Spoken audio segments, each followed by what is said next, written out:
Good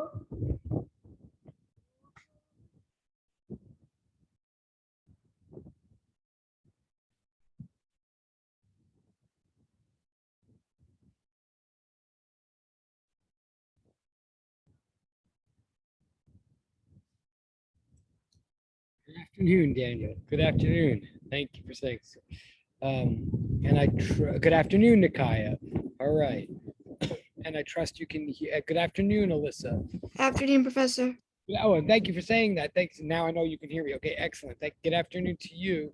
I think that was that Sam? I think that was Sam. I'm not sure. That was Sam. Oh, Sam. All right, excellent. Good afternoon to you, Sam. Thank you. We start again. All right, good afternoon, Daniel. Good afternoon, Nikaya. Good afternoon, Camilla. Good afternoon, Jerry. Good afternoon, Alyssa. Good afternoon, Jenna. Good afternoon, Darina. Good afternoon, Yun. Hi, Ashley. Right. Hi. Yes. Well, it is his. Right. Okay. Hi, Ashley. And let's see who else. I think that's it. We said Sam, Jenna. Hello. I think I said Jerry. Hello. Good afternoon. Okay, I think that's all right. It's good to see you. We are still in the spazzy part of the year with the spazzy professor, who's now severely behind you guys. I will catch up, but I didn't even grade your game turn 4 yet. I apologize, and I know we left. Oh, wait, more people coming.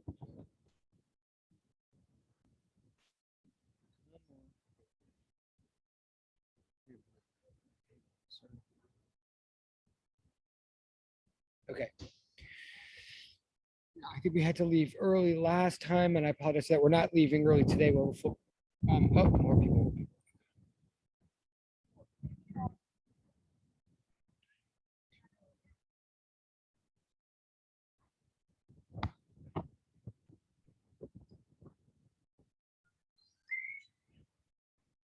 Okay. So good afternoon, Stephanie. Good afternoon, Yorgelis. Again, all right, so we're gonna get rolling. We're still in the spazzy part of the year where we're having class like once a week. I know, yeah, and again, this week we only have it once. There's no new homework. You're ahead of me. Most of you, all of you are actually ahead of me. Just keep on keeping on, and please forgive me. We're just going over the material. We're still going. More people coming. So.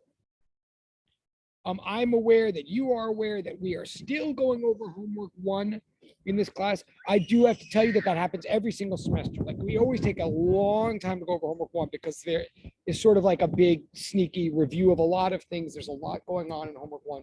It builds to sort of a lot of the important concepts we need for the rest. So this is not, it always feels a little weird that we spend so long on homework 1, but it is always the way. And then it's particularly spazzy this year with like having class once a week and stuff. But anyway, we're just gonna.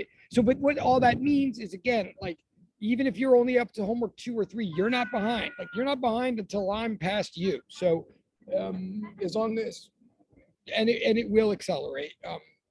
But as long as you stay with me and understand what we're talking about in class or ask questions, then good. Good afternoon, Jennifer. Thank you. All right, awesome. All right. So we're gonna get back.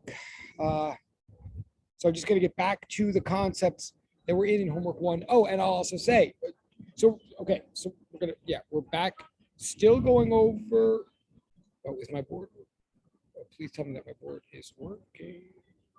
Yeah, okay. So we're still discussing homework 1, thing on a spring.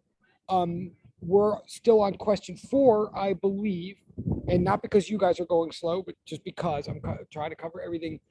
Question 4 is what shifted our focus to energy and energy conservation. So I'm backtracking and saying a lot about energy. Again, it's partly just in case it wasn't totally grounded in your first physics course, which it might not have been, especially if you had me, but also because I have to say it in sort of a more mathematical way now to prepare you for things like voltage and other integrals that are going to come later in the semester.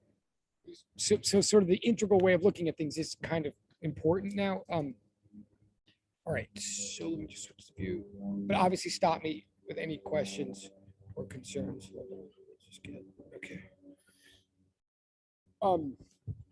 So I believe, so the very last thing we said last class was the work kinetic energy theorem. Again, in theory, something from classical mechanics, in theory, something from physics 1, but the work kinetic energy theorem in English is that whatever amount of positive work one system does on another is precisely equal to the amount of kinetic energy that the first system transfers to the other.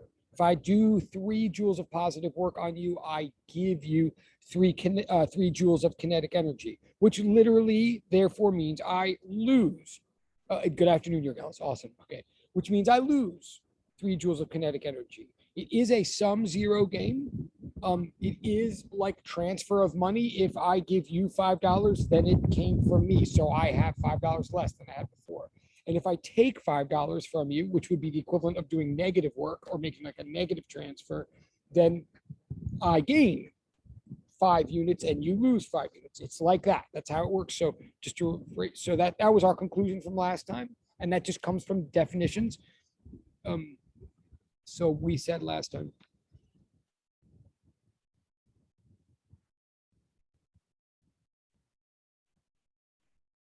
Well, actually.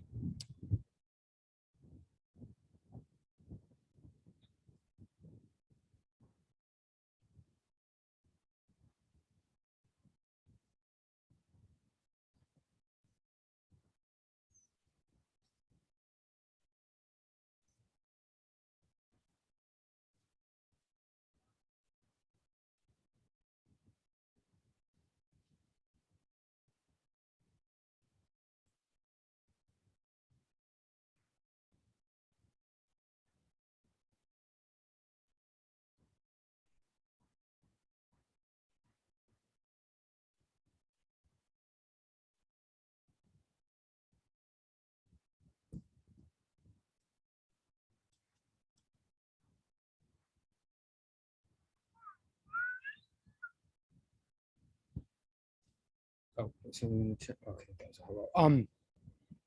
Okay. So in principle, what I just wrote is just review of last time. But just please note again. Sometimes this confuses people until they get used to it.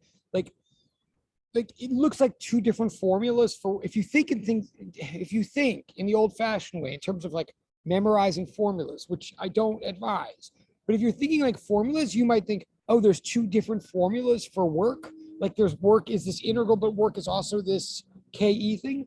I'm not saying, don't think in terms of formulas. Think in terms of triple equal signs versus double equal signs. What work is, by definition, is the path integral of force. Like it's how much force, the amount of work I do on an object is how much I push or pull it through space. That's what work is.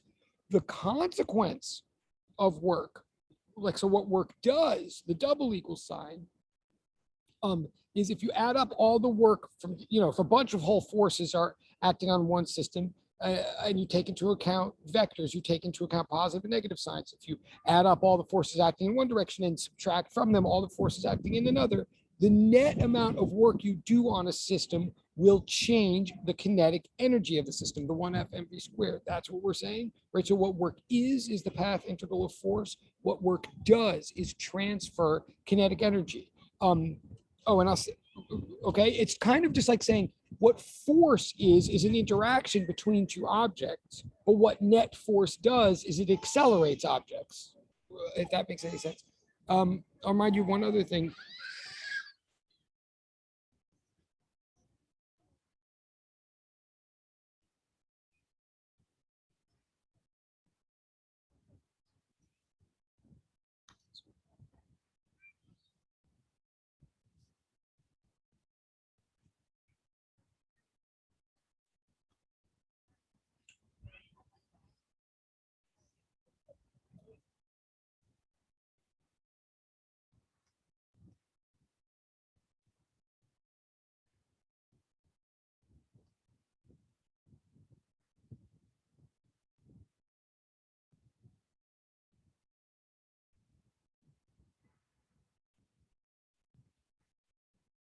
Okay, just to remind you again what we said last time, what's at the bottom in blue may seem sort of circular. If it seems sort of circular to you, then I think you actually get it. If it seems sort of circular, I'm here to ultimately say that it's ultimately not circular, but I'm saying what work is the transfer of energy. So work is the act, work is the performance, the transaction. What work is, what work does is transfer energy.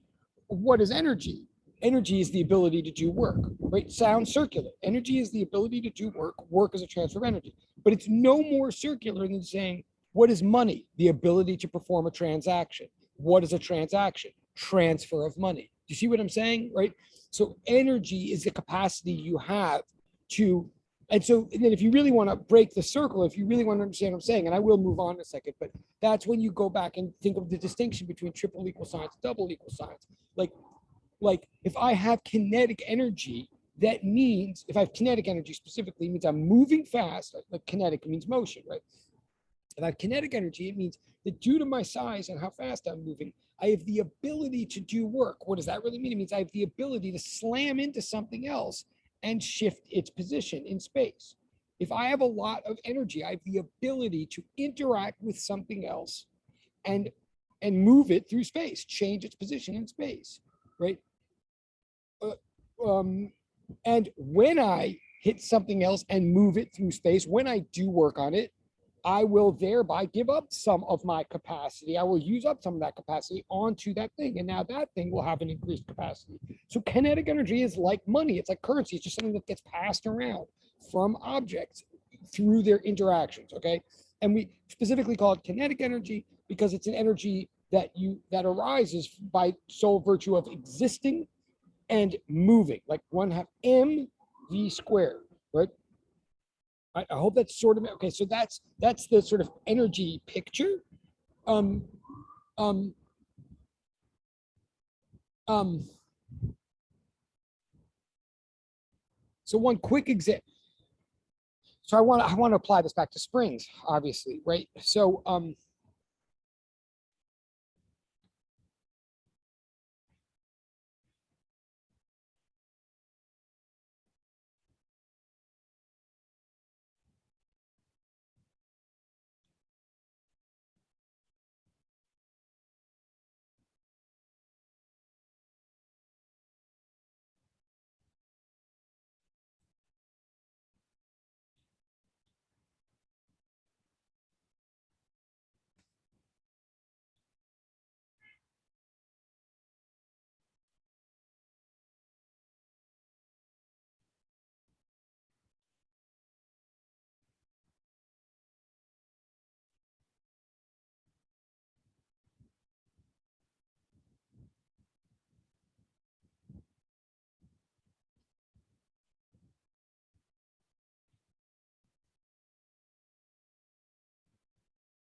right. So to bring now again, sorry, I should have said. Remember, this is all you might want to put in your notes. This is all still in the context of question 4. I believe it's question 4 of homework 1. Like again, and just to, we're saying talking a lot. I'm not expecting that you did all these pages of notes in order to solve 4. I'm just trying to explain everything that would be behind whatever work you would do to do question 4. Like again, I'm using question 4 as an excuse to review or teach a lot of stuff. Okay. So again, I apologize if that's confusing, but that's why homework 1 is homework 1. It like sets out topics for us. Okay. So this is all in the context of question 4, and we will eventually answer it, I hope. So what I want to ask now is, okay, if we have this definition of work, integral of force through distance, like how much work does a spring do as it moves an object from its initial arbitrary position to home, to the equilibrium position that we generally call x sub 0? Well, we use a definition.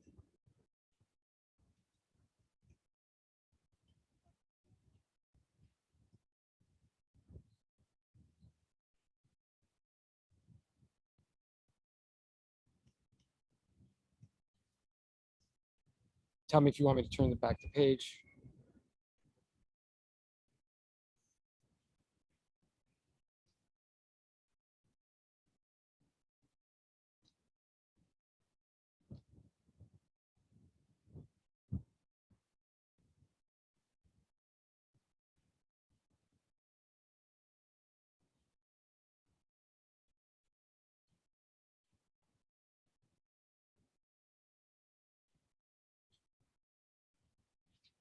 Oops, sorry.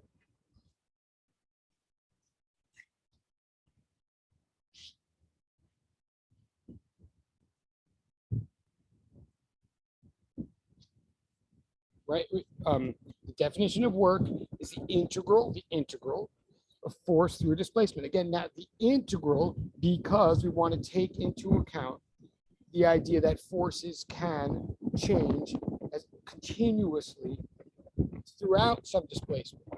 Specifically, they totally do in the case of a spring, right? I mean, this is kind of why we're just getting into all this. In the case of a spring, the force, like again, you might just think in your mind, oh, work is force times distance, right? So we take the force, we multiply by distance, but the force is different in every single position, right? In the case of a spring, like recall.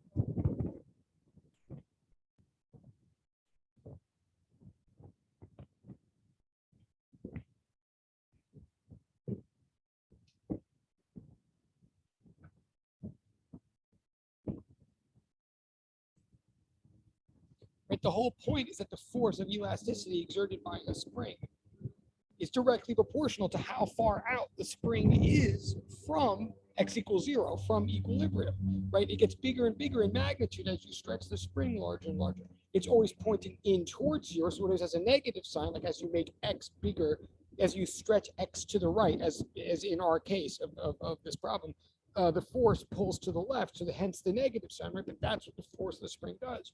So, and we want to integrate, according to the definition of work, we want to integrate that force along the direction of displacement from the initial position to the final position. So according to the definition, we're literally saying,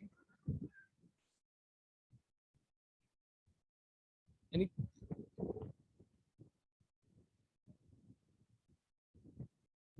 look at my, like this is a definite integral, right? I mean, my limits of integration are the two different positions. I'm integrating from the initial position to the final position. I'm integrating in the direction that the displacement is occurring, and that is to say from a stretched place to the equilibrium place. And I'm plugging in the force, so I plug in the force. Oh, and I should say, I'm dropping the vector symbols are there to remind us that direction matters, that force is a vector, it points in a certain direction, and displacement is a vector, it points in a certain direction. Now here, the two directions are one and the same. They're literally along the same axis and they're pointing in the same direction. They're both pointing towards 0. Hence, I don't have to worry about anything complicated, like the directions are matching up. So that's why I'm dropping, okay.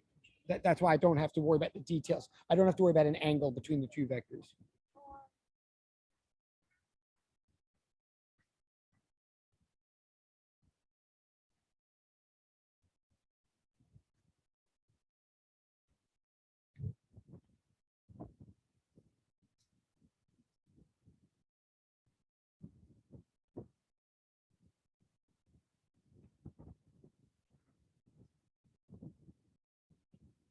And you'll see as we get more into the details of the dot product between two vectors, that if the two vectors weren't strictly parallel, we would have to account for the angle between them. But here the angle is 0.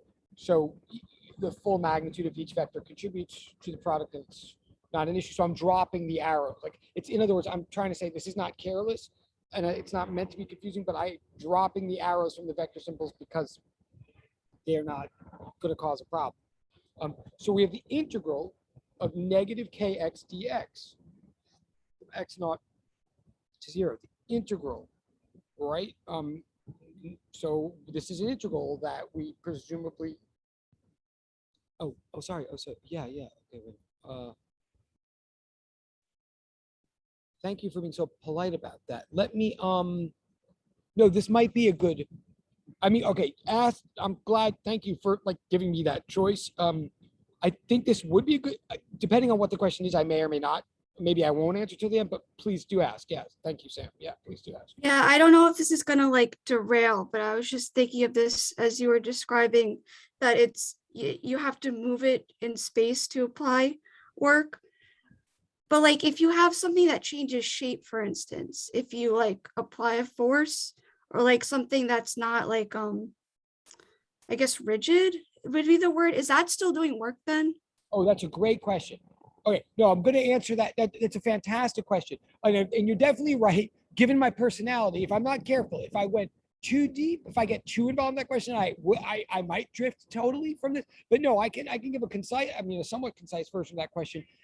So no, so Sam is absolutely right that everything in physics, everything in mechanical physics starts getting more complicated once you relax the assumption of rigid bodies. Like we are all here assuming rigid bodies. That is true. I might, and I'll tell you what will happen if we don't. I mean, it doesn't mean this breaks apart. It just means, yeah, there'll be more complexities to deal with. So one thing I'll just say to Sam's question and everybody is, whenever I say a force being applied to an object, what I really am assuming in my mind is that I'm assuming that the force is applied to the center of mass of an object. So either I'm assuming that the object itself is like a little particle, like if that makes it easier for me to picture. I might, every time I'm saying a block of mass at the end of a spring, perhaps often it's actually more honest or more suitable to picture just like a tiny billiard ball at the end of a spring, like a particle that almost doesn't have any girth at all. That's one way I could view it.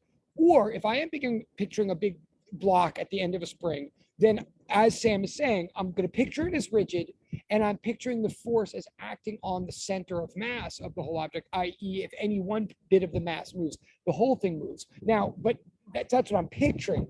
However, the definition of work still applies even if an object is not rigid. Sam's absolutely right, like to bring it up. Say you have a car.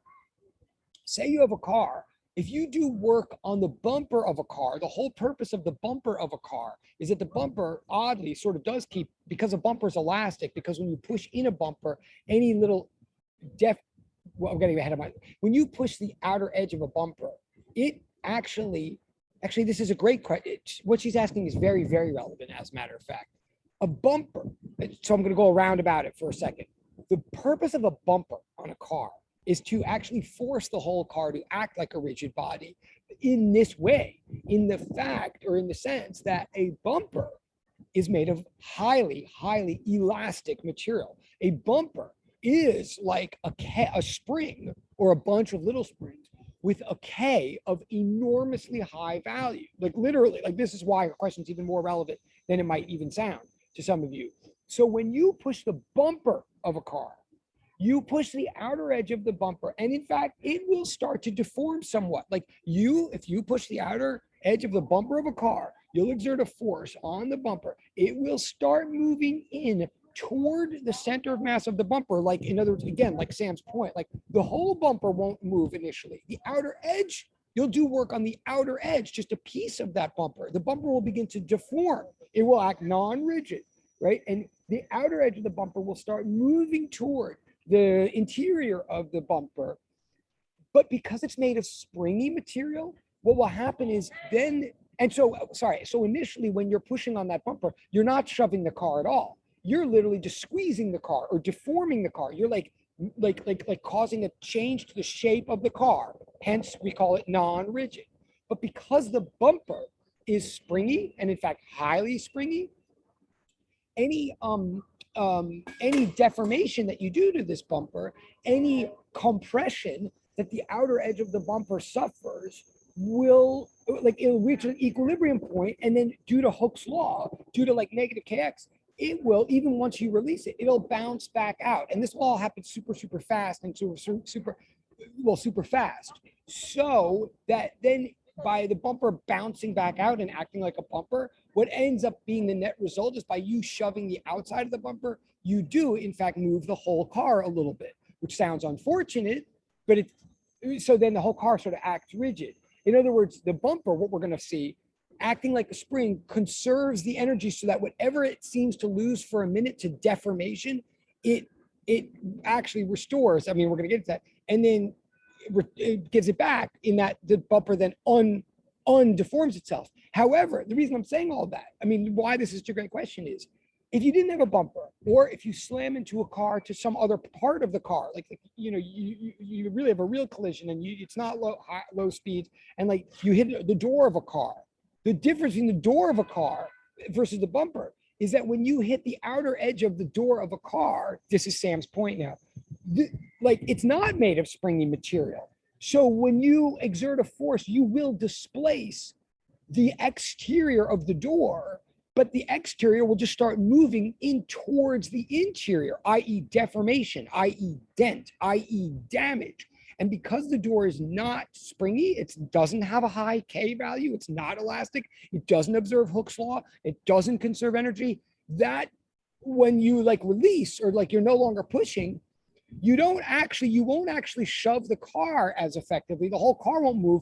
You're just going to move part of the car relative to another part of the car. And when you walk away, or when you're, whoever you are, when you move away, you look, and now the car is damaged. It's dented. It's permanently deformed. So the opposite of elasticity is deformation. And put another way, then all of what we're saying here about exerting forces through displacements, Sam is absolutely right. Like what we're really saying is the point of application of a force gets displaced through a space, and that dot product is the transfer of energy or is the work. And if we have an unspringy kind of object that we apply this to, or in other words, a non-rigid object, then the kind of work we do ends up not moving the center of mass through space, but just moving a piece of the object through space. And that is called damage. Like that's breaking something. So it's kind of a long answer, but I don't know if it like totally answered her question. So are you saying basically for like the objects that we're looking at, the point, would you say point of application? So is that basically the same as what X would be for a rigid object? Yeah, right. Yes. What exactly? You That got it. basically it? Yeah, you got it. So basically what I'm saying is in any rigid object that we're looking at, or any like perfectly springy object, yes, the point of application, the place where the force actually touches and in the center of mass of the object, they end up being displaced in the exact same amount. Like even if they're not the same point, even if you push the outside of the mass cube, like that block that's on the end of the spring, even if you touch the outside, so it moves 5 centimeters, the center of mass also moves 5 centimeters because the whole thing is, as you say, rigid. So, right. So we don't, with rigid bodies or with perfectly elastic bodies, we don't have to worry about the distinction between the point of application and the center of mass. They do one and the same thing. Like that's in a way, like that is the definition of rigidity. So, right. So your question, it's totally a right question, but the distinction doesn't have to bother us as long as these objects are rigid. So yeah, I guess another way I'm saying is technically everything I'm saying about the definition of work is about the displacement of the point of application of the force. However, that point, as far as we're concerned, it can be one and the same as the center of mass for these contexts. Does that, is that what? I think that definitely cleared up where I was confused with it. Thank you though. Awesome. Sorry for derailing again. No, that was very cool. And to everybody again, honestly, no, I think that was a very cool question. And again, all y'all, like, it's better to risk on the side. Like, if you think your question might even remotely, like, appertain, first of all, I'd rather keep everybody engaged. So, and second of all, I can be a big boy. Like, if I really think it's going to take us off, like if someone asks a question about big bangs or something like that, like, you might, whatever. Let me make the judge. If I really think it's going to derail us, I'll try to be polite and I'll say I'll answer it at the end or whatever. But I want to say that it's better to err on the side of asking these questions than not. And like something that was hidden in Sam's question, just everybody, I'm hoping there might be just one person in the room, whether Sam or someone else, who might now have a slightly better idea of what it actually means to be a spring than they did before. Like, honestly, here's the thing that I'm trying to say in my answer to Sam's question. I didn't get this for years.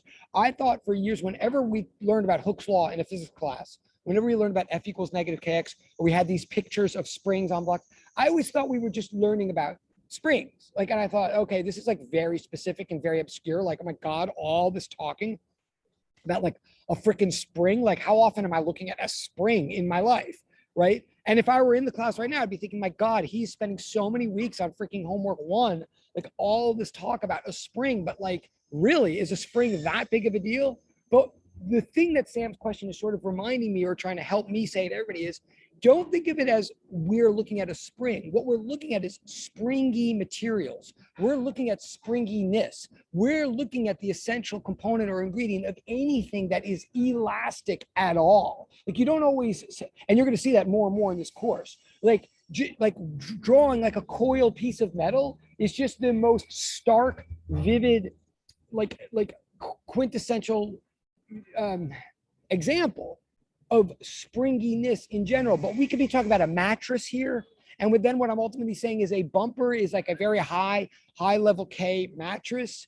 And honestly, a wall, even a wall, which is like the most rigid body there is, I would, until I took physics for a while, I would think of like springs as one thing and walls as a totally other thing. But if you really are following what I'm saying or getting used to it, a wall is just a bunch of springs with a K value of infinity. A wall, a wall is an infinitely elastic material, as opposed to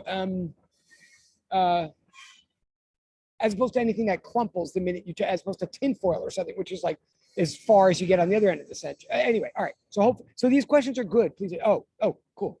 Go to the previous question. Yes. Sorry. Okay. I mean, previous page. Absolutely. Sorry. Okay. But thank you for that. And of course, again, Sam totally gets points for like closing the conversation, all that, just to remind everybody, blah, blah, blah. Okay. Oh, but obviously my connection still, I hope that's the page that Camilla's asking for. Just let me know. So I'll go back. Excuse me.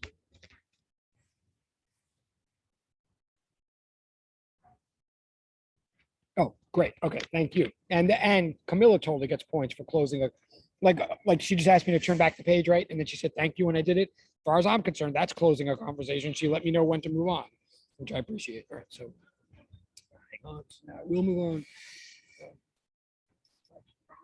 So, like, as you might be able to gather, I'm running like both devices off a stupid iPhone tether, like in the middle of the woods somewhere. So we're lucky. I feel like there's like hamsters in a wheel making this internet connection go, but okay. Okay, so now we're going to integrate. And maybe maybe I'll give everybody a moment to pause, okay? Well, our next step is to do the integral at the bottom of the page here. Now, let me also, so this is, you got to have some calculus under your belt. I'm trying to rebuild and reconstruct or unpack your comfort level, your notions of integrals and what they are. Everything I did last week was an attempt to give you more perspective on what an integral is or why we ever set one up, blah, blah. But just to be fair, I didn't say one thing last week about how to do an integral, and I still haven't. Like, this is where I'm maybe cheating a little bit. I'm going to rely on the fact that you have had a calculus class. Like, so I don't want you, I've rigidly proved it in some ways. I haven't rigidly proven anything. I've tried to show you what an integral means, when we use it, and why work is one. I have not even pretended to say for 1 second how you ever solve an integral. Now, the truth is, and I may or may not have time to do that in this class. I mean, I am assuming you've seen in calculus. I'll just remind you, there is this thing called the Fundamental Theorem of Calculus, right? Which maybe I will write in a minute. I mean, it is good to know. But the ultimate thing of the yeah, actually, I'm going to, all right, I'm going to take an opportunity to remind you right now. I know you all know, oh, someone's here. Sorry.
I guess since I'm trying to do this somewhat rigorously and somewhat helpfully, let me just try to be clear. And again, this used to confuse me so much. I mean, I just have to admit, again, I love integrals now, and integrals they are at the heart of a lot of physics. I mean, integrals are super important, and they're obviously at the heart of calculus, which is at the heart of physics.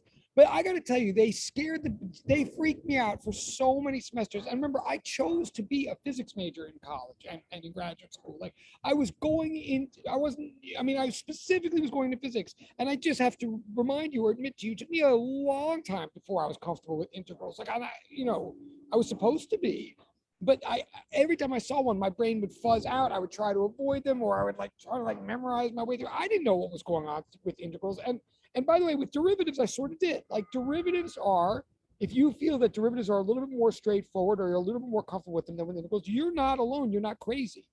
And in fact, there's a big distinction between a derivative and an integral, which is that a derivative, there's always an algorithm, like a procedure, like for following. You may or may not know it, but if a function is given to you and someone says take the derivative of this, there's always a way to do that, even if you have to look it up. With integrals, it doesn't work that way. Like if this has ever occurred to you, it's not you, it's the reality of it. Integrals are more like puzzle solving. Like there's no strict, obvious, like, I mean, there's techniques that people get used to for solving integrals. But if I just walk into the room with a function and say, integrate this, first of all, there is no guarantee. Like, well, there's definitely no guarantee as to what method you have to use to integrate. There might be an experience-based strong suggestion to use one method or another, but there's no hard and fast rule. Second of all, there's not even a guarantee that there is an answer. If I just say integrate this function, all continuous functions are differentiable. Excuse me. All continuous functions are differentiable. Not all continuous functions are integrable. So it is definitely a different beast. Okay. And again, I'm just saying all this so that you don't kid yourself. Like if you ever, like we can all get better at integrals, but we don't get better at them without first like admitting that they are like a little bit like hard. So let me try to be honest and say, last week I tried to build up some concept of the triple equal sign of integrals, like what they are. And what they are is continuous sums of products. That does not tell you how to solve them. It doesn't even tell you that they're solvable. Like I can say that work is the integral of force times displacement. And then I could say, okay, so in this case, the work that we have to calculate is the integral, the continuous sum of negative kx dx. That doesn't at all mean that I know what to do. I mean, I do, but that doesn't prove that there's a way to do that. Okay, what is the way that we solve integrals? Well, ultimately, the way that we solve integrals comes from what turns out to be at least one version of the fundamental theorem of calculus, which I'm going to remind you now on the next page, or at least I'm going to write it one way that physicists tend to write it, a useful way. And it's this.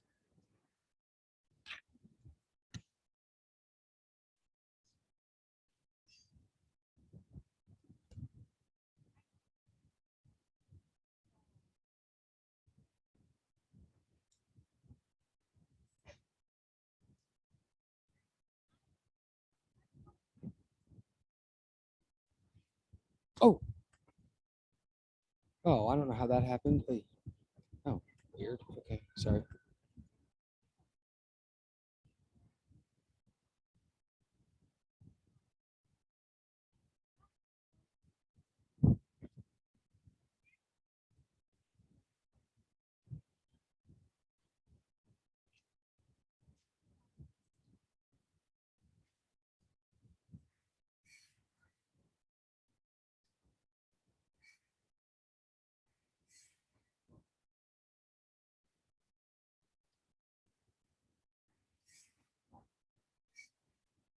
Um,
Okay. So what I've, again, for some of you, this is review. Some of you might be review of things that you never want to hear again. Others of you, it might be a way that you've never seen before of something old. What I'm saying here is at least one way of writing the fundamental theorem of calculus. And in English, and notice it's a theorem. It is not a definition. Okay, to me, this is helpful to think of these in this perspective. Remember, an integral, what it is a continuous sum. That's what it is. The fundamental theorem of calculus, which is a discovery. I mean, it can be proven for sure, but it's a double equal sign. It's not a triple equal sign. The fundamental theorem of calculus says, oh no, sorry, to be super clear.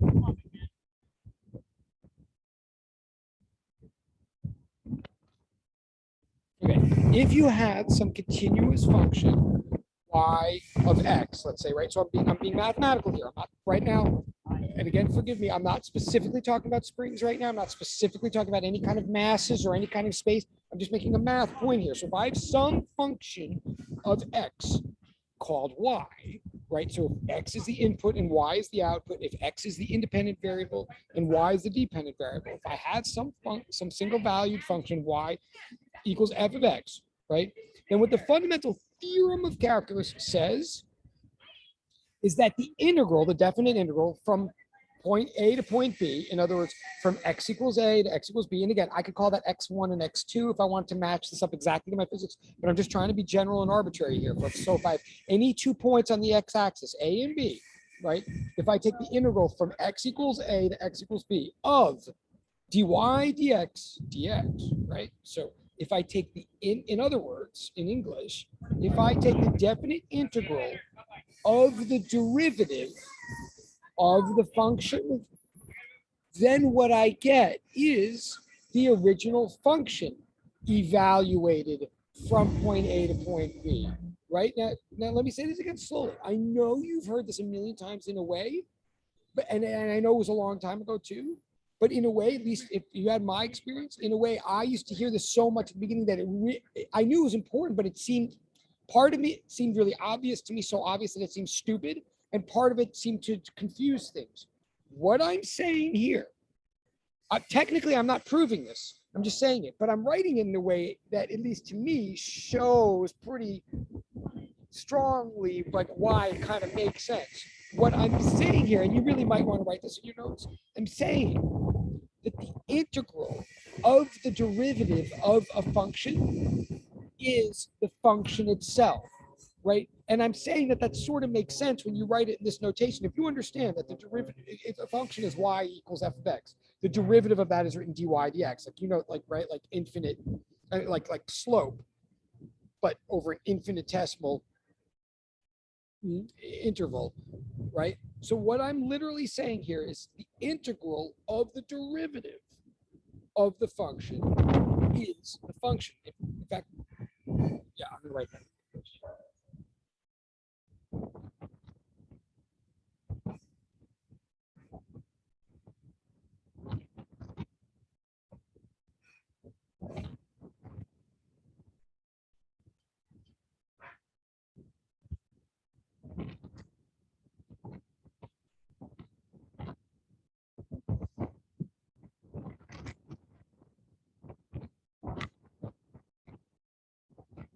Yeah, bear with me for a second again. Again, I know you've heard this a million times, so much so that you might think it's obvious or whatever, but no. I'm writing it in a way that I think shows that it makes sense. Like integral of dy dx, like cancel out the dx's equals the integral of dy. And what is the integral of dy? Like by definition, even if I don't know how to do any other integrals, the continuous sum of all of the individual y parts is the whole y. Like, right? If an integral is sum, then add up all the little infinitesimal sections of dy, and what you get is the whole y, right? From A to B. So on the one hand, what this is trying to say is that it's not, that it kind of makes sense that if you integrate a derivative of a function, what you get back is the original function. But this is a big deal. What you might be thinking, if you're still with me at all, which I hope you are, what you might be thinking is what I used to think, which is, well, duh, yeah, okay, that's nice, Yaver, but I'm like, yeah, that's cool, little cute little notation you did there. And yeah, I guess I haven't ever seen that before or something. But like, this is all a big duh because like, yeah, the integral is the antiderivative. So like, duh, right? I know. Like you might be thinking, and if you are, it means you have attended math classes and you're not crazy. But I'm trying to communicate with you. If you're thinking something like, yeah, I know, the integral is the antiderivative. So all you're saying is like the antiderivative of the derivative is like the original thing. But what I'm, oh, wait. Oh, cool. Thank you. Oh, cool. Thank you. No, and I appreciate what Sam's saying. And I know I don't want this whole class. I mean, I don't want other people to be like, don't. Good. I'm psyched. Like, and that's what I like. And I had never seen it written this way until I did. And once I saw it, I was like, oh. But what it really is an oh. It's easy to think that this is not saying anything new because a lot of us were taught that the integral is the antiderivative. Like when we first learned integrals, we were taught them, or we think we remember being taught them as the backwards derivative. So if someone comes along and says, yeah, if you take that backwards derivative of the derivative, you get the original thing, we're like, yeah, I know. Like that's what the integral is, isn't it? Like, of course, it's the backwards derivative. Like, what are you talking about, Gavin? What I'm saying is, no, that's where you get yourself into trouble. That's a misunderstanding. Sometimes it's the teacher's fault, sometimes it's students. But here's the deal. This is about triple equal signs versus double equal signs. The integral is not, by definition, the antiderivative. Like if you think that, you run in circles your whole life because you always end up thinking, oh, the integral is just a backwards derivative. So therefore, you end up knowing sort of how to solve certain integrals because you just take derivatives backwards. Like many of us, this is not a criticism of everybody. I'm trying to like really, like if you think in your mind, the integral is the antiderivative, then you kind of have this advantage of kind of knowing how to integrate sometimes because what you do is you anti-differentiate, you go backwards. But what you miss is then you never know how or when to set up or use an integral. That was my problem in college. Like I could kind of do integrals sometimes when they gave them to me if they were easy enough, but I never knew why they were appearing. I certainly could never set up one on my own. And that's what you have to do in physics. I never knew when I was supposed to introduce one or why or what it meant. I just could sometimes do them because I kind of knew I was supposed to do differentiating backwards. What I'm here to tell you all is, right, no, that's a confusion. The integral is not defined to be the antiderivative. The integral is the continuous sum. We use integrals when we want to add up a bunch of small stuff. We use integrals whenever we want to add up a bunch of stuff, particularly when what we're adding is like continuous, when it's like when we want to add up a bunch of infinitely small pieces, a bunch of infinitely small parts to get a whole. That's when we use an integral. In a specific case, like when you want to add up a bunch of forces over lots and lots of little displacements, you use an integral. What it turns out, why they call it the fundamental theorem of calculus, why it's a big deal, it turns out that the integral is the inverse function of the derivative, that if you integrate a derivative, as I'm trying to show here, then you get back to the original function. It turns out that's a discovery. That's a theorem. That's not what an integral is. What it is a continuous sum. What it does, though, apparently, is unwind derivatives. So that's a major discovery because then it tells us, oh, often if we want to, it tells us how to do integrals. It says if you want to, once you know why you set up the integral, once you're forced to set up an integral because you need a continuous sum, then the way to solve it is to try to do a derivative backwards because it turns out the integral is the antiderivative. I'm going to say it one last time and I'm going to move on.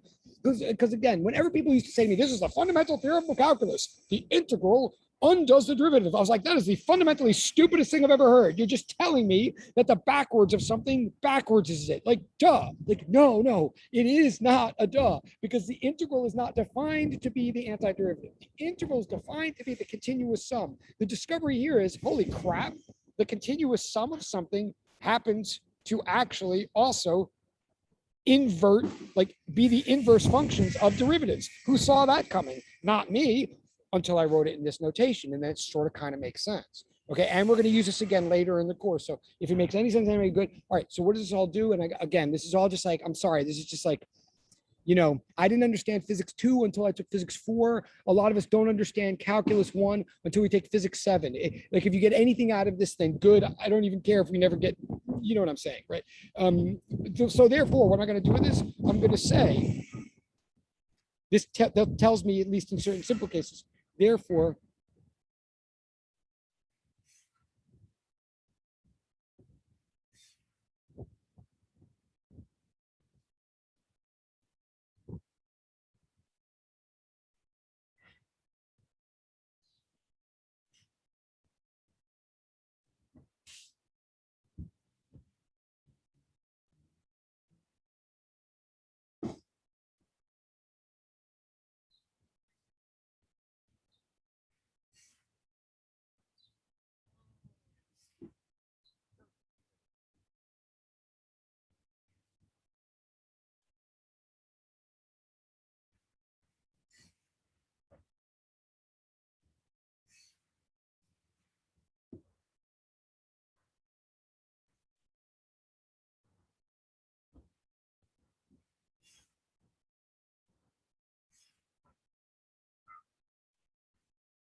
Oh, I'm going to pause here and ask you guys.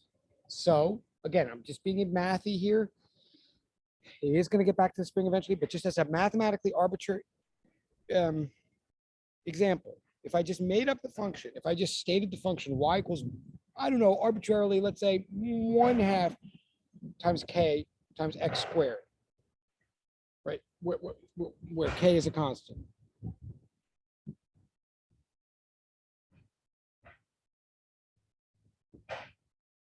Like an x and y are the variables, right?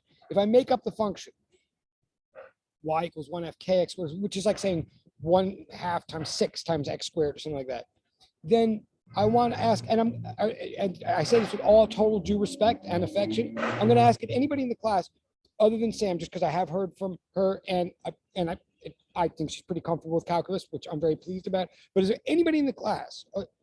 Don't try to overthink this. Don't try to do physics or anything, but just pretend this is a math class for a second. If I gave you the function y equals 1/2 kx squared, could anybody in the class tell me what's the derivative of that function? Like just take the first derivative with respect to x, like just by doing your regular power rule or whatever. Is there anybody who wants to write in the chat or say out loud if the, and again, you don't have to overthink. Don't try to anticipate the physics necessarily, but awesome.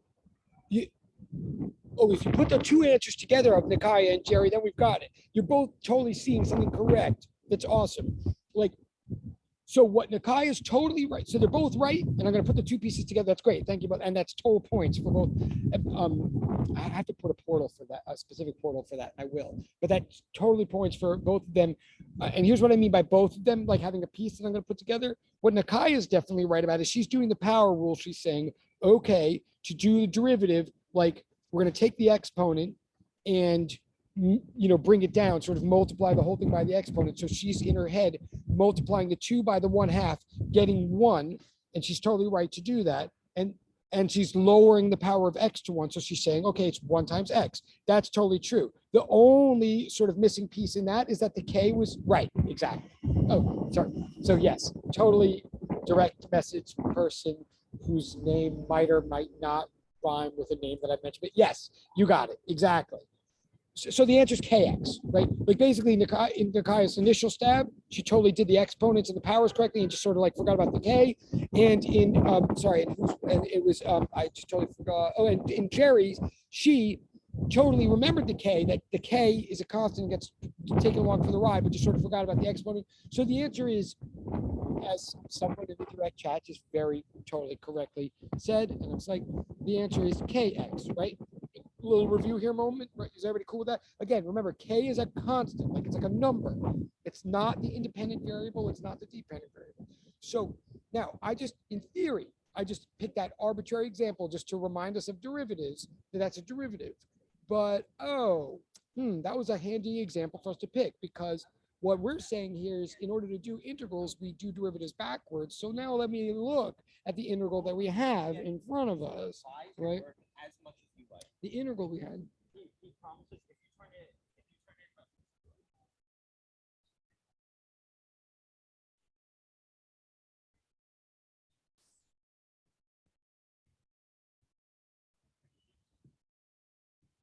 This was our integral, a little bit complicated, but but one thing I can do before I even go any further, you may recall, is I can simplify it slightly, but I don't know if this is a rule to you guys. I'm going to just simplify this further by going like this. Right? I think that's fair, right? I'm multiplying by -1 and therefore flipping the limits. And if anybody has a question about that, you can ask in the chat and I'll try to expand on that, but that's like a thing. And it sort of makes sense because when you evaluate, you just subtract the bottom from the top. So switching to negative sign just means subtract the top from the bottom instead. But okay, so this is the integral we had. So this is the integral we had. We have to do the derivative backwards, what we just showed, what Nikaya and sorry, I do want to remember. It was Nikaya and Jerry just helped us with. They just showed us that the derivative of 1/2 kx squared is kx. Therefore, the integral of kx is 1/2 kx squared, right? By the fundamental theorem of calculus. So I can literally say, aha, like this doesn't solve every integral in the world, but it solves this one nicely. In other words, as long as you've got something that you can differentiate backwards, you can say, aha.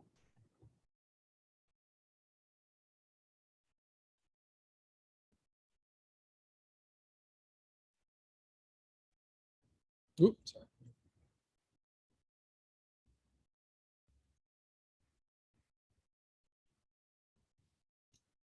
So, okay, so about 18 minutes.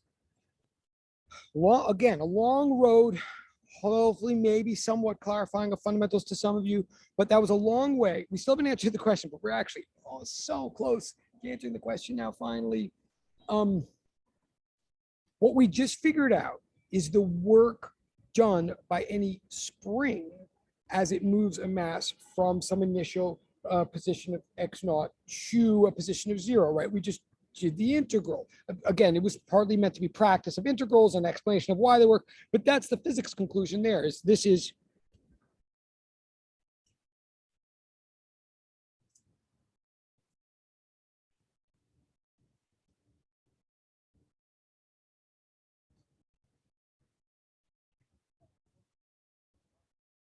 okay. So then finally we can apply some physics here. Then this means, so according to our physics, the work done by one system on another is the kinetic energy transferred to that system. If I do a certain amount of work, then I transfer exactly that amount of energy. So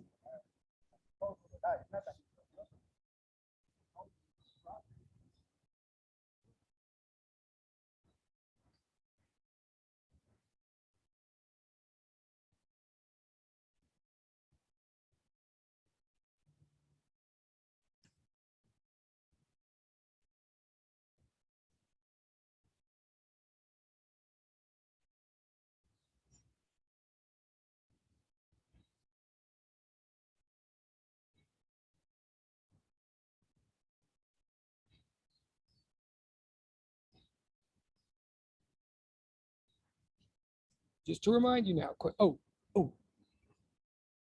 what? Sorry, did I just lose? Okay. Just to remind you, homework one, I'm not going to recopy the diagram right now, or maybe I should, but I'm not for the moment.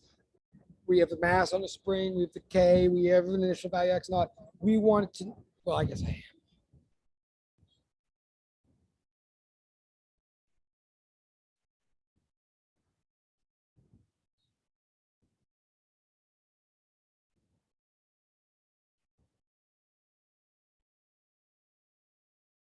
Right? Like I don't even care what the specific values are. I now have enough knowledge to solve this problem. We had a mass that was held at x naught, and it was let go and moved in toward x equals 0. Why? Because the spring pulled it in towards x equals 0, i.e. the spring did work on it. We're being asked right now, by the time it gets to x equals 0, how much speed has it built up? How much? And we now finally have the facility to answer this question because we know that the amount of speed it builds up, well, i.e. the amount of kinetic energy it builds up, is directly equal to the amount of work that's done on it by the spring. So we can say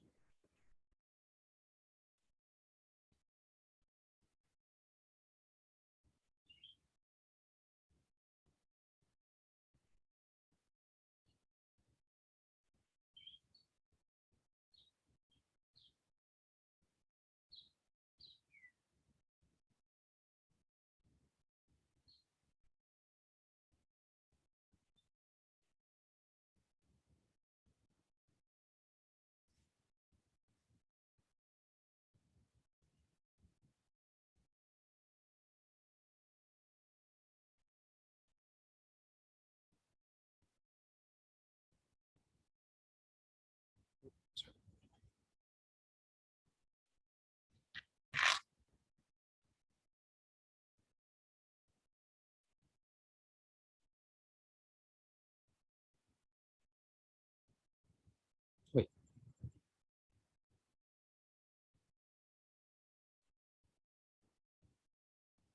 Oh, wait, sorry. Well, that was weird. I just did that. Sorry.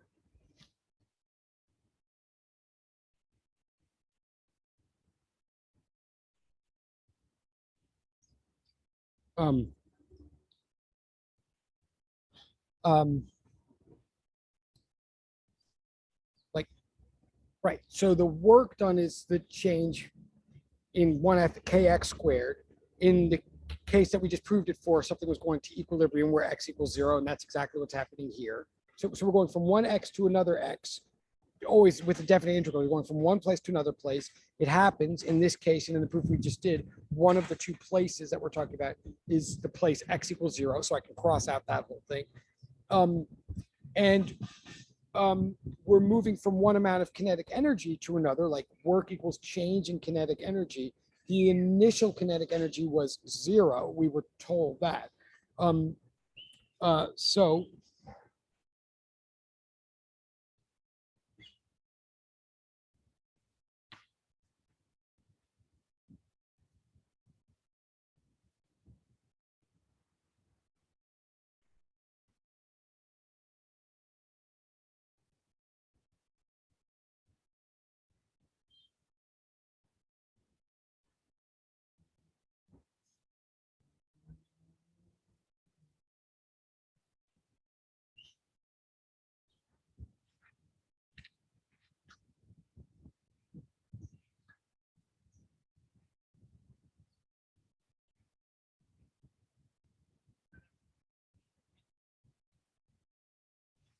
and notice what I'm doing here now. And we're just about done. We're finally going to get an answer for a change, which is great. Notice what I'm doing though. I'm setting up the general principle. The work done equals change of kinetic energy. There's a slightly different way you can do this as well that we'll talk about next time, but I'm setting up the general principle, and then I'm applying to the particular situation. And the key thing I want to say is I'm postponing numerical values as long as possible.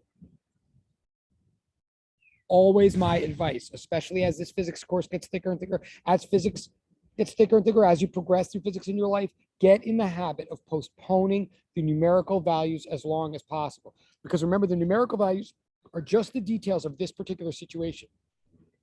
Everything that comes before the numerical values are truths that are true in general.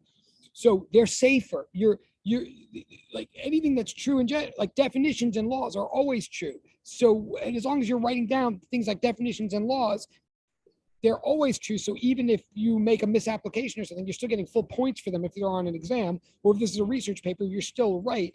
And then if you just algebraically start manipulating them, it's truth, truth, truth, truth, truth. Like you want to proceed from true to relevant, not from relevant to true, I guess is what I'm trying to say. I'll say that again next time. But anyway, I'm postponing, but it's a hard habit to get into at first. But in other words, notice I'm not plugging in the numbers until I've rearranged everything for the thing I'm looking for. The thing I'm looking for is V, right? I'm looking for V at the position x equals 0. Now I finally have, and this is, don't memorize V equals square root of kx squared over m or something. Like that's not like a formula or something. It's just a result that we've derived in this context. And it's right for this context. So now we plug in.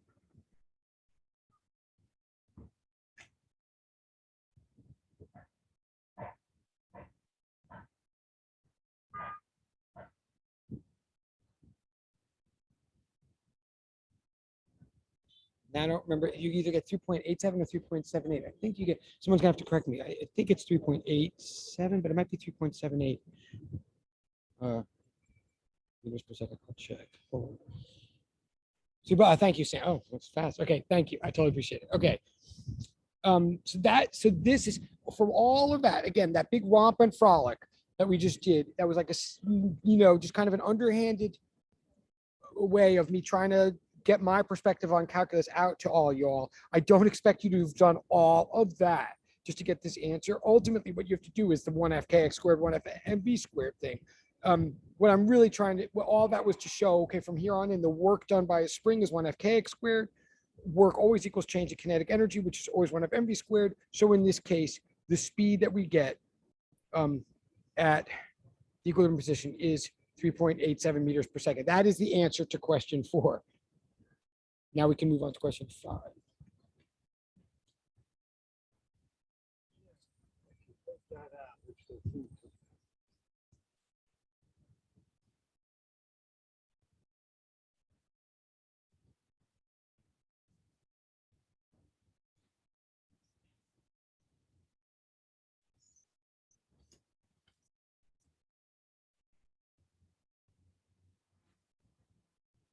Okay, I'm gonna pause for a second. I just want to think. Obviously, I want to do the next one next. I know we have 9 minutes though. Let me just think. I want to gather my thoughts for a second.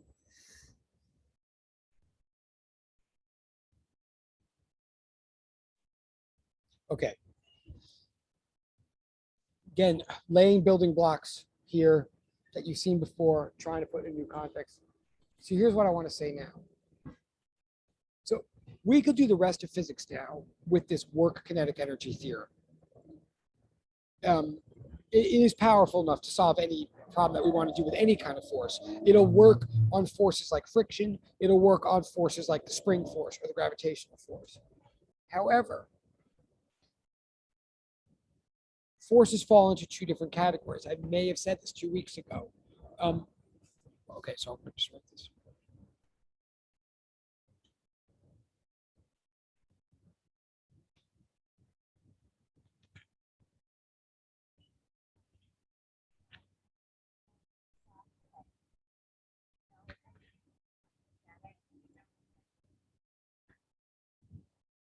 Yep.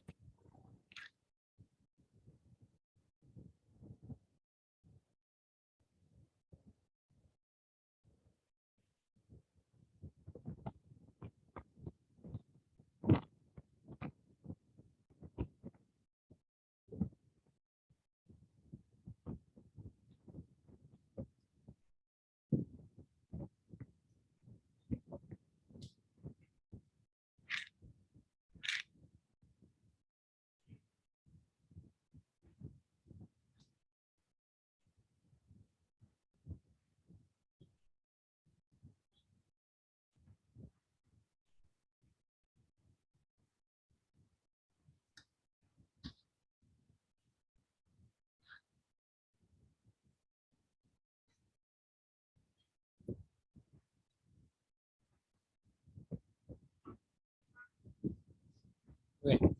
So again, I know we have 6 minutes. I'm just going to set up something, and then I'm probably not going to finish problem 5 today. That's just the way it is. But I want to set up one last concept, and you'll know the concept once I get to it. I mean, it'll be a familiar concept, but I want to say right now, from here on in, if any force transfers energy in any situation, any kind of force at all, then we can, especially any situation where we know the speed at one place and we want to know the speed at another place, the method that we just laid out is sufficient to solve any problem. Like, we don't in principle need any other method. However, some problems are harder to solve than others with this method. And it turns out that there's a special kind of force in the world that exists that leads to an easier way of solving certain problems. And I want to lay that out right now.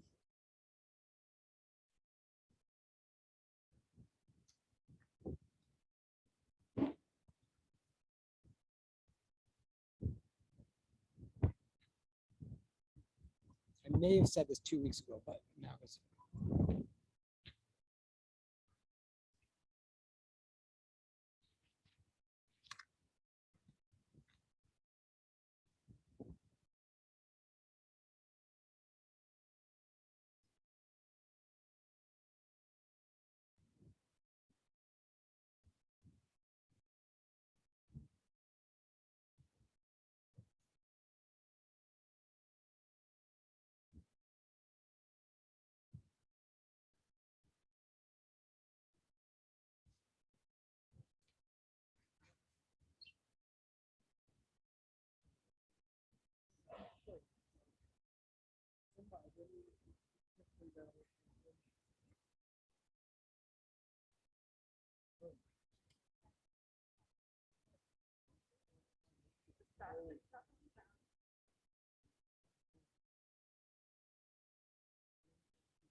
Okay, we're going to go one more page, and that's going to be it for today.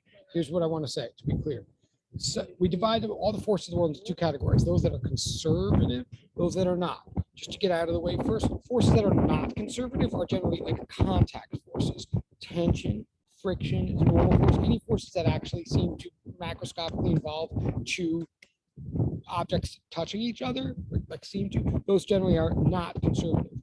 The force of well, I guess the spring force seems like, anyway, those three forces are not conservative, but gravity is what we're going to call conservative. The spring force is what we're going to call conservative, and also a force that's going to play a very big role later in this course, and kind of part of why we're doing all this, the electrostatic force, or what you might know from chemistry as the Coulomb force, if you're aware of what like the attraction between a proton and an electron, which we haven't said anything about yet, but it's going to be a big deal in this course. That force also is conservative. Conservative is a property of forces that sort of links together these three big forces. They are the big forces of this class. Now, we have 3 minutes left. So on the one hand, you could just memorize that list if you want. I haven't told you yet why it's important, but I also haven't even told you a definition. What it is, and this is the last thing I want to say today in the last 3 minutes. On the next page, I just want to tell you what I mean by conservative. And it applies to gravity, it applies to the spring force, and it applies to the electrostatic force. And you are finally now in a mathematical position to understand this definition. And again, this is the last thing I'm going to write today. We're just going to leave it at this.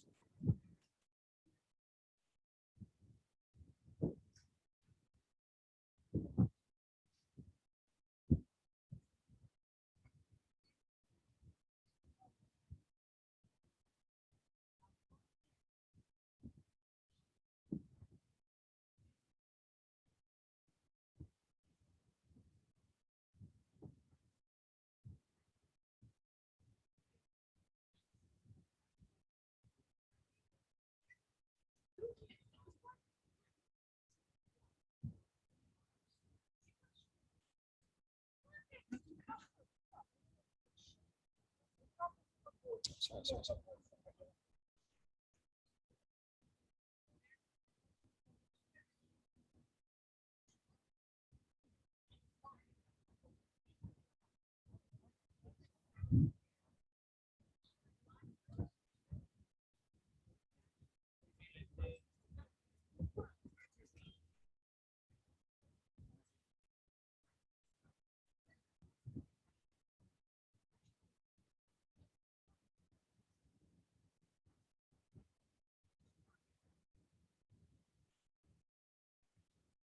Okay.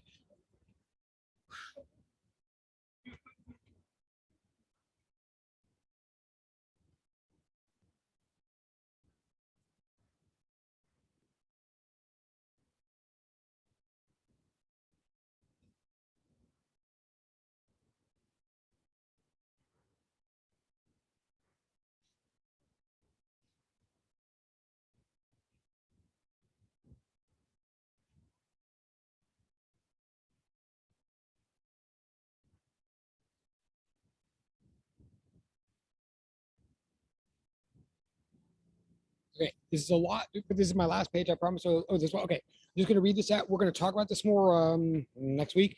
But I'm saying this, I'm doing two things here. I'm defining the term conservative force, but I'm doing it by introducing one new piece of notation. Now that we're also hip to integrals and everything, I'm giving you a new type of integral. It's a definite integral called a closed integral. It's an integral with a circle on it. I'm not expecting that you already know what this is. I'm telling you right now what it is. I'm saying if we do an integral with, and I know it's 1:30, I'm just going to say this and then goodbye. If I do an integral with a circle on it like that, it means it's a closed integral, in this case, a closed path integral, meaning that it's definite, that it definitely goes from one particular boundary or limit to another boundary or limit. But what it means to be closed is just what it sounds like. It means round trip. It means an integral where you integrate from a particular place back to that place again. A closed integral is an integral around a round trip. So from here on in, that's a piece of math, okay? It's a definite integral from somewhere back to that same somewhere. From here on in, a force will be known as conservative if the total amount of work it does over a round trip is zero. That is true of gravity. That is true of the spring force. Why? Like with gravity, if something's going up, gravity's pulling down on it, so therefore doing negative work, slowing it down, like mg, like negative mg times h, then the thing starts coming back down. It goes down the same displacement, but now gravity's still pulling it down. So the force and the displacement are in alignment. So then gravity is doing positive work, giving it speed. I'm saying that too quickly, but, and the same thing with a spring. On the way out, negative work is done, on the way back, the exact same amount of positive work is done. Not true for friction, if you think it through, but we'll talk about that next time. So conservative force is a force that does a net amount of work zero, necessarily always around any round trip, any closed path. We'll just end there. Thank you very much. I'll hang on for a second if there's any questions, but other than that, just keep on keeping on, and I will see you next week. But thank you guys very much for being so patient. Okay, I'm John. Bye. Thank you. Thank you. Take care, Professor. Thank you. You take care too. Good job. Thank you. Have a Thank good you. day. You too. Thank you very much. Oh, happy holidays. Thank you very much. I appreciate that. Thank you.